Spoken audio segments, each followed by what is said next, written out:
welcome to the Good Talk Podcast, where we remind you of the joy of life, the love of God, and the possibilities that lie ahead. My name is Pete, and I'm joined by my wife, Jordyn. Hello. How are you?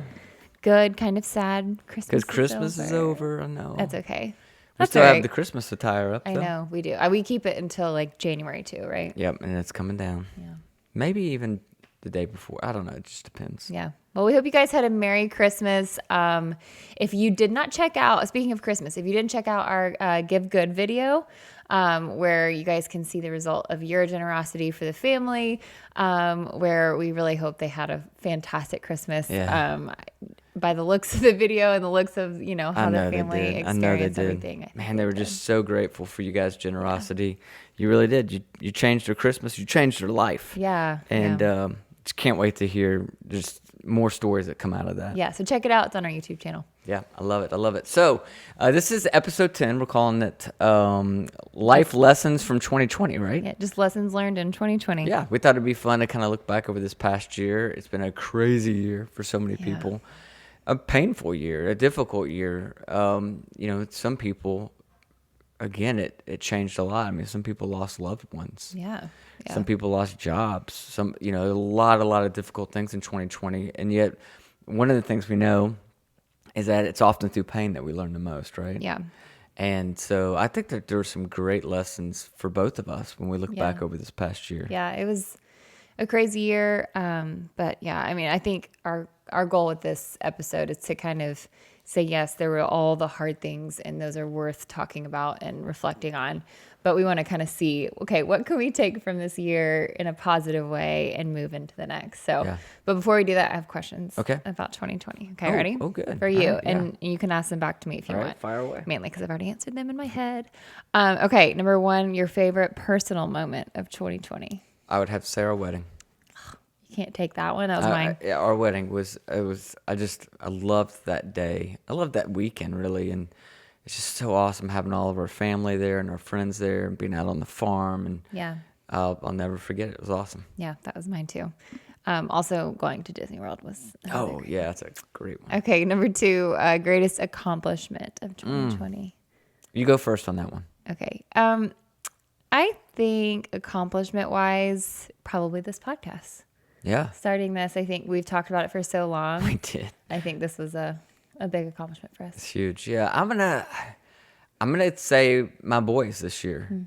And I think about my three boys, and my oldest Jet went off to college, and that was a successful. He did awesome this year, and he got robbed of his football season, but he did great with his grades. Gage and Brewer doing awesome. So every once in a while, with your if you have teenagers, this, you have to count your blessings, and we're just in a fantastic season where our relationship with them is so great, and it's fun watching them grow up and become, the men that they are. And so I'm gonna go with that feeling like I don't want to take all the credit because they obviously have a mom very involved in their life, and they're doing a lot of hard work on their own. Yeah. But at the same time, I know you and I invest a lot into them, and I'm just glad to see where they're at. Yeah, that's a good one. Number three, your biggest what the heck moment of 2020. Gosh. Like fun-wise. It doesn't have to be My serious. biggest what the heck moment has to be Tiger King. That was a good show.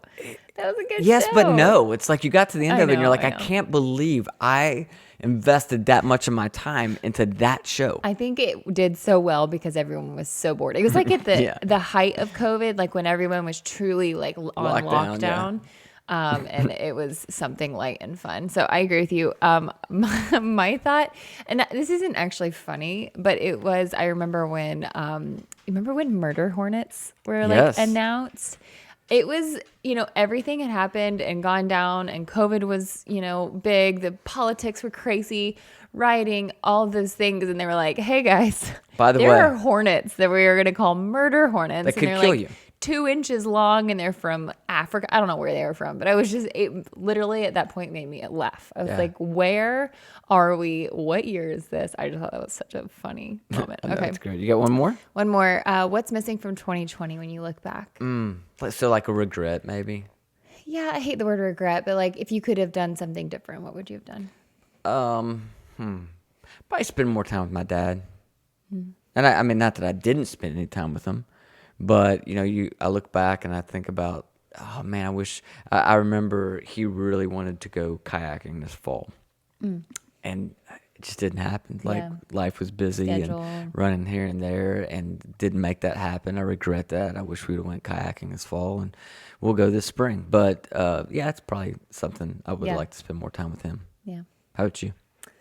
Mine's probably family oriented too. Probably trying to like connect more with my grandma. Like I've been so close with her my whole life, and she lives in Georgia, but just knowing she lives in like an assisted living home. It's not like a nursing home, but she lives independently, but she does live under the rules of the community that she lives in. So a lot of times she couldn't leave because of COVID. And she is so full of life. Oh my gosh. She is just a bundle of joy. But yeah, I think I wish I had maybe called her more. I'm so used to like going to see her. That I think I put limitations on her thinking, oh, she didn't know how to Zoom or she didn't know how to, and instead I feel like I wish I just didn't try to make her do it. That's a good one.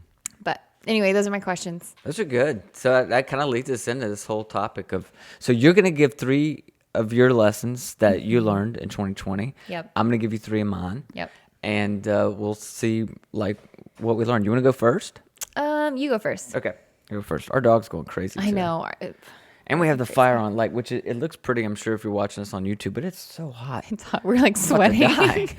Okay, so you want to hear my first lesson from 2020 was that it's okay to slow down. You took one from me.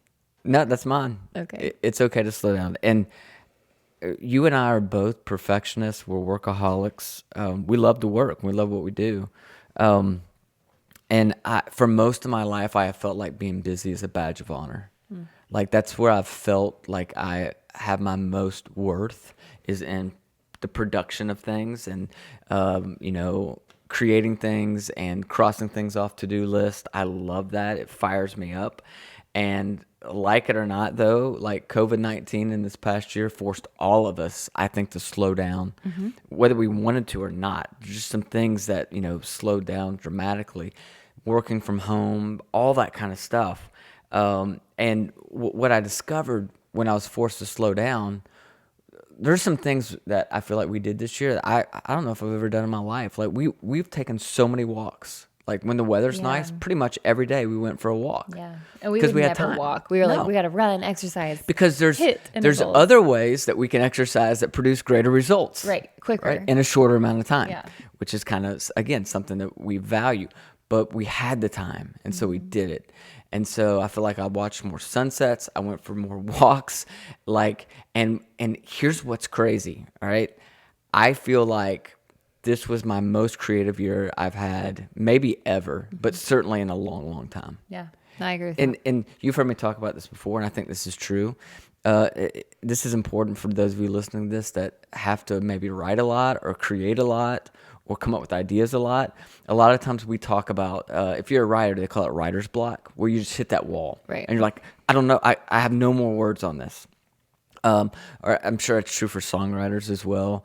Anybody's having to come up with ideas. We often talk about we've hit the wall. Yeah. And or we'll say, I'm stuck. And I think the reality is that most of the time it's not that we've hit a block. It's not that we've hit a wall. It's not that we're stuck. It's that we're empty. Mm-hmm. Right? We're empty. So you got to figure out the things in your life that fill you up. Yeah. Yeah. It's funny how slowing down was actually a more productive thing for everybody this year. I really, I think it's probably midway through COVID. We were, finally some research was coming out, statistics were coming out, like the world is healthier, like the actual environment was healthier. Yeah. Or I feel like the world needed a reset, and this was a very harsh way to do it. Not saying that it was done to us, but the reset was a result of something that was very harsh. But we have great friends who work, an hour away, and they literally spent so much time in the car away from family. But they saved a couple hours a day. Not only that, but, being home and having their lunch break with their family. And it's just been really cool to see, and people outside playing with their kids. And I don't know, it kind of felt like this filter was over everything that was removed. I don't know. It was a really beautiful thing. Yeah. So I would just say, figure out what fills you up. If that's going for a walk, go for a walk. If it's going to watch a movie, go watch a movie. If it's playing a game of basketball, do that, fill up. And then, man, when you're filling yourself up on a regular basis, you're going to create a lot more things and have a lot more ideas and have more content to share and all of that. And so that was kind of my lesson. It's okay to slow down. In fact, a lot of times you're actually going to be a lot more productive. Yeah. And I think, the fear going into next year for some people, it's, wow, this year was so crazy, and, a flip of a switch from reality of what we all were so used to. There's something in me, at least, that I'm a little scared to go back to. And so that's one that I feel like we can all be really intentional with, creating moments and being intentional with slowing down in some ways. Like, that's not something that has to disappear once the pandemic's gone. All right. It's okay to slow down. What's yours? Number one, never say never, because you took my slow down, or my pausing is a good thing. But never say never. So it's kind of like we talked about last week, embracing change, holding things kind of loosely. I am a control freak in a lot of ways. Hush. I'm allowed to say that, not you. But no, I feel like I can control things by my own actions. And so 2020 was a lesson, and no, you cannot. Like, there are so many things out of your control. And I don't think we need a pandemic to live out this mindset of just understanding that life is, can change in a moment. But I think, the never say never, like, I'll never do that, or, oh, this will never happen, or I'll never do this if this happens. And, going into this year, we had a wedding plan for a certain date. Yep. It was moved because of the pandemic. And, we had to learn to shift our expectations of what that day would look like, how many people we could have out, what the actual, day would look like. But I just know in this year, if we had kind of took the days by, like, oh, we have to know what tomorrow's going to bring to move forward. Like, we have to know what next month's going to be to move forward. We really, and I would look to you in appreciation for a lot of this, because you helped coach me out of my control. But we took it a day at a time, and it was like, let's move forward today. Yep. Let's do what we can do today and move forward. And let's do what we can do tomorrow to move forward. For me, it was just that understanding that we have to keep moving forward if we can do everything that we can to move forward. Because we did a lot of things this year that I feel like, were super productive. And I know that's not true for everybody because of their different circumstances, but I don't know. I think for me, it was just that never say never, holding things loosely, but still having enough intention to move forward with the things that you can. Yeah, that's so good. Never say never. Yep. We had to get a lot more flexible, didn't we? Yeah. My second one is it's all a gift. That's my second life lesson from 2020 and I know we did a whole podcast on gratitude not that long ago. I don't remember which episode it was, but you could go back and listen to it. So I won't bore you with all my lessons on gratitude, but man, like, I think what happened was we discovered that everything and everyone was proven to be vulnerable in 2020, and that it truly, all of life's a gift. You're not guaranteed any of it. And that means you're not guaranteed your job. You're not guaranteed your freedom to go into a restaurant and sit down and have lunch. You're not guaranteed family gatherings. Like, it's so many things in our life that we easily take for granted that 2020 kind of disrupted. And for me, it was just eye-opening for me to realize that all of life is a gift. And, I started that daily gratitude journal, and it really has. It is more than any other habit I created in 2020 that has transformed me. Yeah. It's changed my attitude towards things, and I start every morning now with listing things to be grateful for. And you remember I told you the other day that I had a tough day, and a lot of things kind of fell apart, but when my Jeep broke down. So I'm stranded in my Jeep, can't get it started. And that day, my gratitude journal, the next day, you're like, well, what could you write about that you're grateful for? And I had to just write down, I'm grateful I was able to afford a tow truck, right? And so in every single situation, you have the ability to look for things that you're grateful for, and it really does change your perspective towards them. And so that's kind of been my a huge lesson for me is the importance of regularly exercising gratitude. That's good. Yep. Okay. My number 2, this is a quick one and an obvious one, but it was so clear in 2020. We are wired for community. Obviously, when we went to isolation, it was like, I was like, oh, okay, I can do this. At first, yeah. You're like, it's like a this is snow kinda day. fun. It's a snow day. That lasted 8 months. Yeah, just, working from my couch and, just whatever. It just felt like this is cozy and fun. And then after like day 4, you're like, can we just go to Kroger to see somebody or Totally. just open your front door and hope someone's like on a walk or something? But no, I just think it reinforced how we're designed. We're designed to be around people. We're designed to feed off of people. We're designed to just do life in community with people. And I think it was so cool to watch how people got creative with it. Yeah. Obviously Zoom calls and, FaceTimes, but we, even Lots in our of drive-by community, parades. drive-by parades, our community where we live, the homes are pretty close together. And it's this We're barely whole- 6 feet apart in our houses. We're a little more than 6 feet, but yeah, I mean, it's like, it's close. And that's the point of this neighborhood. It's meant to kind of build community. But truly, do you remember when we would all sit on the porches, the front porches, and we were all close enough, like we would yell to each other's porches, just having conversations. Spread out lawn chairs in the street so that everybody people would drive their golf carts and everyone would sit in their golf carts like 6+ feet away. I mean, people got so creative, but I remember thinking in those moments, like how weird this is, but how cool it is that people still like go out of your way, even if you have to yell and whatever, to just be around people. I just think that was it was kind of neat, You're right. And I think it's cool that could not stomp out that desire in the human spirit to connect. Yeah. And people found ways to connect. It might not have been the same, but they connected via video. They connected, finding ways to socially distance. Like that did not change the fact that we have to connect. And people connected more with people that they would normally connect with. Yeah. So, I had Zoom calls with my college friends and with family. Like before, you just wait till you see them, and I think it's been really cool to just reconnect some of those long distance relationships, or even, with family, like your grandparents.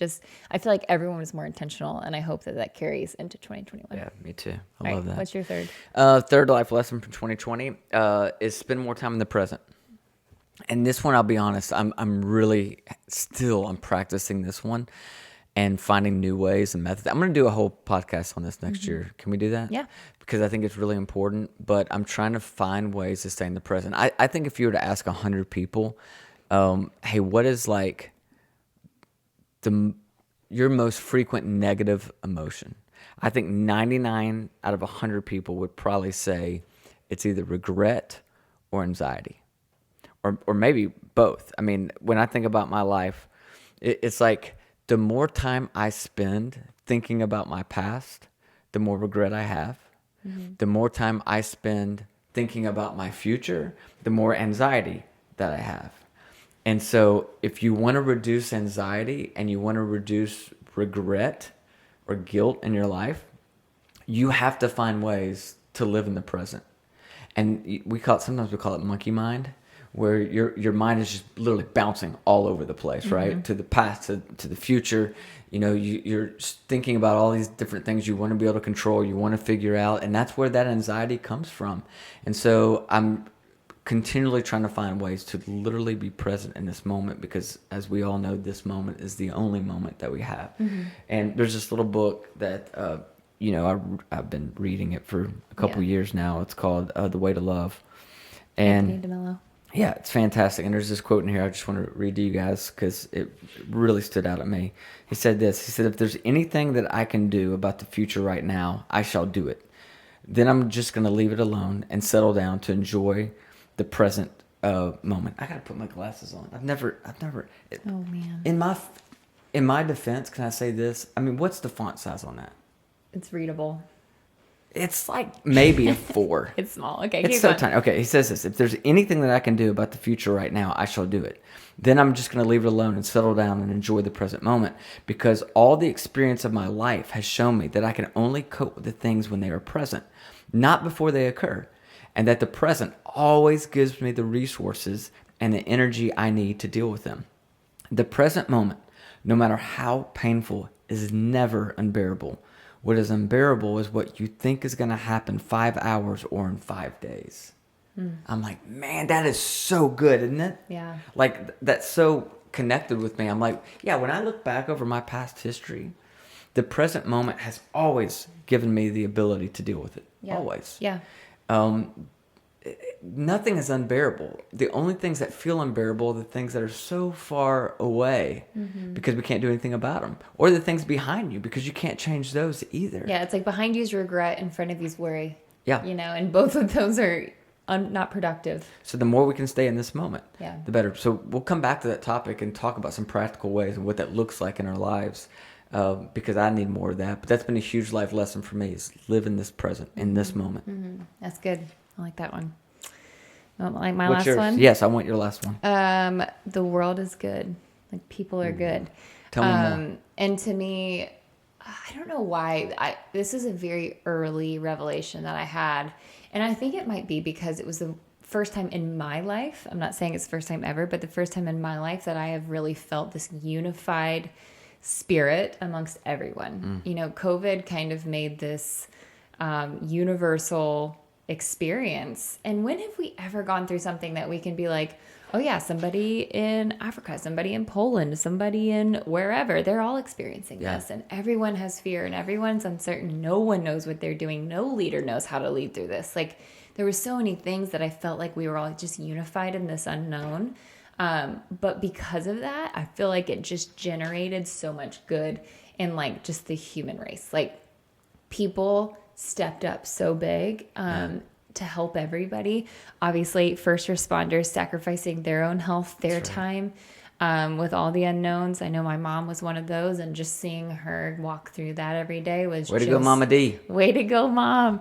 Yeah, just seeing her go in and with these COVID patients and just having this fear, but doing it anyways. Yeah, you so know? brave. And obviously other first responders, policemen, EMTs, all of them, teachers, stepping up and teaching their kids remotely and being that, like, constant they needed. It's not been easy. No, it's not easy to be on the kids' side and have to learn that way. But man, being a teacher and having to still be responsible for that education is so crazy. People grocery shopping for the elderly. I remember that right at the beginning, and everyone was just kind of helping people. Companies were changing their whole production from the lines that they always made, products they always made, and we're like, okay, we'll make masks, we'll make hand sanitizers, we'll make PPE, you know, like protective gear. It was one thing after another, and it was countries helping countries and people helping people. And I don't know, to me, it required this universal, unified experience to make everybody step up and be like, okay, we're all people. Like, at the end of the day, your grandparents, my grandparents, your mom, my mom, like, we care about all those people, and we all are. This is an unknown world. And I think it was just a really beautiful thing to watch people step up. I love that. And you know what I find so interesting about that life lesson for you is it tells me a lot about how you see the world and your perspective. Because, if I'm honest, there's a lot of people listening right now that disagree with you. Oh, yeah, probably. They do. They're like, unify? Are you kidding me? This is the most divisive time ever, like, in our country. The election and people hating on people. And if you want to look for division in our country and around the world, you can find it. You can also find a lot of good in people. Yeah. And you're choosing to look at the good in people. And I agree with you. Like, I think about this, what do you call it? The vaccination. I couldn't think of the word. The vaccination that's coming out. Like, how amazing is that scientists from around the world got together. They found a vaccine in less than a year that can eradicate this. Like, wow. Like, that's crazy. The technology, the science, the brain power that went into that. Like, there is so much good in this world, and there's so much good in people. And I love that you came out this past year, and that's what you're focused on. Well, I mean, obviously there's craziness and hurt and lots of bad things that happened in 2020, but I don't know. I just think, you know, something that if we're looking about lessons that we want to learn and carry forward, I think that's a good one. Yeah, I love that. I recently heard somebody talking about, and this kind of, I think, helps all of us as we move into 2021, the difference in your life of the phrase, what now? Like, you can say what now, like, what now? Like, what's the next bad thing that's going to happen in 2021? Or you can say what now from a standpoint of what now? Mm-hmm. Like with curiosity, like, I wonder what's going to happen next in life. Yeah. What we all know, and you said this earlier, is our illusion of control was destroyed in 2020, all of us. So there is a sense of what now when we think about 2021, right? Mm-hmm. Oh, yeah. But is it going to be a what now? Or is it going to be a what now? Mm-hmm. Like what's going to happen now, right? Yeah. And what are the opportunities that we're going to find? And what are we going to learn in 2021 that we didn't learn in 2020? And I love that, here we are at the end of a difficult year, but we still learned so much, right? Yeah. Oh my gosh. We grew a lot, and I hope all of you did too. And you mentioned one of the greatest accomplishments being starting this podcast for you. And I feel the same way. Like, I'm so grateful we got to do this. I'm so grateful for every one of you that listen to this. Thank you for your emails. I loved hearing how this has encouraged you. Yeah. And been helpful to you. We appreciate your generosity. It's only a few weeks old. We were able to bless a family with over $3,000. Like, man, I can't wait to see what's going to happen next year. Oh my gosh. We already know a lot of fun things planned. A lot of fun things. Some really cool guests for this next year. So, again, we're just extremely grateful to every one of you for being a part of this. Yeah. I can't wait to see what this next year is going to be like. And we're just hoping and praying that you all have a very happy new year. Yeah. Happy 2021. We'll see you next year.